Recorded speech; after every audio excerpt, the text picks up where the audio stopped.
ക്യാൻസറിനുള്ള vaccine വികസിപ്പിച്ചെന്ന് കഴിഞ്ഞ ദിവസമാണ് Russian ആരോഗ്യ മന്ത്രാലയം പ്രഖ്യാപിച്ചത്. റഷ്യൻ ആരോഗ്യ മന്ത്രാലയത്തിന് കീഴിലെ radiology medical research centre general director Andrey കപ്രനാണ് ഇക്കാര്യം അറിയിച്ചത്.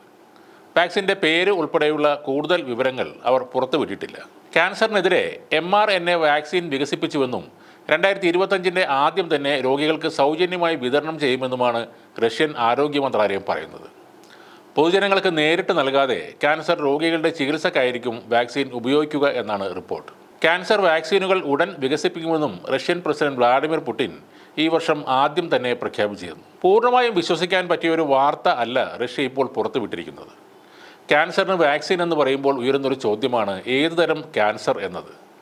ഏതാണ്ട് 200ഓളം വരുന്ന വ്യത്യസ്ത രോഗങ്ങളെ പൊതുവായി വിളിക്കുന്ന ഒരു പേരാണ് ക്യാൻസർ എന്നത്. മാരകമായ ദോഷങ്ങളുള്ളതും ചെറിയ രീതിയിൽ ശരീരത്തെ ബാധിക്കുന്ന ക്യാൻസറുമുണ്ട്. പഴയ കാലത്തുണ്ടായിരുന്ന ഒരൊറ്റമൂലി പോലെ ക്യാൻസറിന് ഒരു മരുന്നോ വാക്സിനോ ഉണ്ടാക്കുക എന്നത് ഇപ്പോഴും വിദൂരമായ ഒരു സ്വപ്നം തന്നെയാണ്. വിദേശ മാധ്യമങ്ങളിൽ കുറെ കൂടെ വ്യക്തമായി ഇത് പറയുന്നുണ്ട്.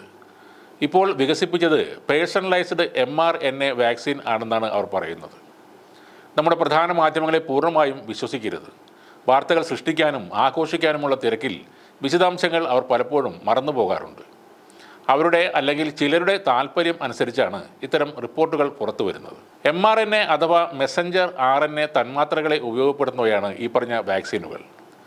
ശരീരത്തിലെ കോശങ്ങളോട് എന്ത് പ്രോട്ടീനുകൾ നിർമ്മിക്കണമെന്ന് പറയുന്ന RNAകളാണ് mRNAകൾ. റഷ്യയുടെ ഈ വാക്സിൻ ട്യൂമറുകൾക്കായി ഉള്ളതാണെന്നും ചില റിപ്പോർട്ടുകൾ പറയുന്നുണ്ട്.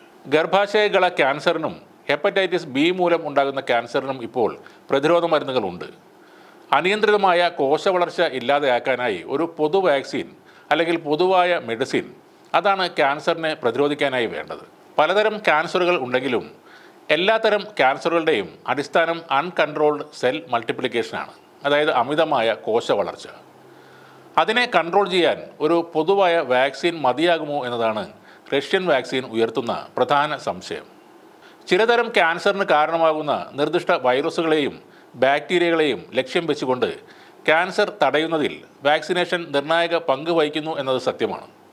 ക്യാൻസറിന് കാരണമാകുന്ന ഈ ഏജൻറ്റുകളെ തിരിച്ചറിയുന്നതിനും പോരാടുന്നതിനും രോഗപ്രതിരോധ സംവിധാനത്തെ ഉത്തേജിപ്പിക്കുന്നതിലൂടെ ഇത്തരം വാക്സിനുകൾക്ക് ക്യാൻസറുകൾ ഉണ്ടാകാനുള്ള സാധ്യത കുറയ്ക്കാനും കഴിയും. കരളിലെ ക്യാൻസർ തടയാൻ കഴിയുന്ന ഹെപ്പറ്റൈറ്റിസ് B വാക്സിനാണ് മറ്റൊരു ഉദാഹരണം. ഹെപ്പറ്റൈറ്റിസ് B വൈറസുമായുള്ള വിട്ടുമാറാത്ത അണുബാധ കരൾ ക്യാൻസറിനുള്ള ഒരു പ്രധാന അപകട കാരണമാണ്. ഹെപ്പറ്റൈറ്റിസ് Bക്കെതിരെ പ്രതിരോധ കുത്തിവയ്പ് നൽകുന്നതിലൂടെ വ്യക്തികൾക്ക് ഇത്തരത്തിലുള്ള ക്യാൻസർ വരാനുള്ള സാധ്യത ഗണ്യമായി കുറയ്ക്കാൻ കഴിയും. ശരീരത്തിൻ്റെ പ്രതിരോധ സംവിധാനം ഉപയോഗിച്ച് ക്യാൻസർ കോശങ്ങളെ നശിപ്പിക്കുകയാണ് ഈ വാക്സിനുകളുടെ രീതി. ശരീരത്തിൻ്റെ സ്വാഭാവിക പ്രതിരോധം വർദ്ധിപ്പിക്കുന്നതിലൂടെ വാക്സിനുകൾക്ക് ട്യൂമർ വളർച്ച മന്ദഗതിയിലാക്കാനും അങ്ങനെ ക്യാൻസറിൻ്റെ വ്യാപനം തടയാനും കഴിയും. ക്യാൻസറിനെ തടയാൻ ഒരു വാക്സിൻ എന്നത് ഈ ലോകത്തിൻ്റെ തന്നെ സ്വപ്നമാണ്. അതിനായി പല രാജ്യങ്ങളും കോടിക്കണക്കിന് ഡോളർ ചിലവാക്കി പരീക്ഷണങ്ങൾ നടത്തിക്കൊണ്ടിരിക്കുകയാണ്. റഷ്യയുടെ ഇപ്പോഴത്തെ നേട്ടത്തെ ചെറുതായി ആരും കാണുന്നില്ല. പക്ഷേ എല്ലാത്തരം ക്യാൻസറിനുമുള്ള മരുന്നല്ല അവരിപ്പോൾ കണ്ടെത്തിയത് എന്ന കാര്യം ഉറപ്പാണ്. ഇപ്പോൾ വികസിപ്പിച്ചെടുത്ത റഷ്യൻ ക്യാൻസർ വിരുദ്ധ വാക്സിൻ ചെറുകുടലിലെ അഡേനോ കാർസിനോമയ്ക്ക് എതിരെയാണെന്നും റഷ്യൻ മാധ്യമങ്ങൾ തന്നെ പറയുന്നുണ്ട്. മൃഗങ്ങളിൽ ഈ വാക്സിൻ 80% വിജയകരമാണെന്നും അവർ പറയുന്നു. ക്ലിനിക്കൽ ട്രയൽ ഇപ്പോൾ 3ാം ഘട്ടത്തിലാണ്. റഷ്യൻ ലാബോറട്ടറി മറ്റ് ക്യാൻസറുകളുടെ കാര്യത്തിലും ഗവേഷണം നടത്തുന്നുണ്ട്.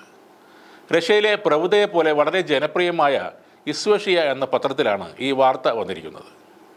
റഷ്യ പരീക്ഷണങ്ങൾ തുടരുകയും നിരവധി ഗവേഷണങ്ങളിലൂടെ ക്യാൻസറുകളെ തടയാൻ കഴിവുള്ള മരുന്ന് കണ്ടെത്തുകയും ചെയ്താൽ ഒരു മഹാരോഗത്തെ ചെറുക്കാൻ കഴിഞ്ഞു എന്നുള്ളതിൽ തീർച്ചയായും എല്ലാവർക്കും അഭിമാനിക്കാവുന്നതാണ്.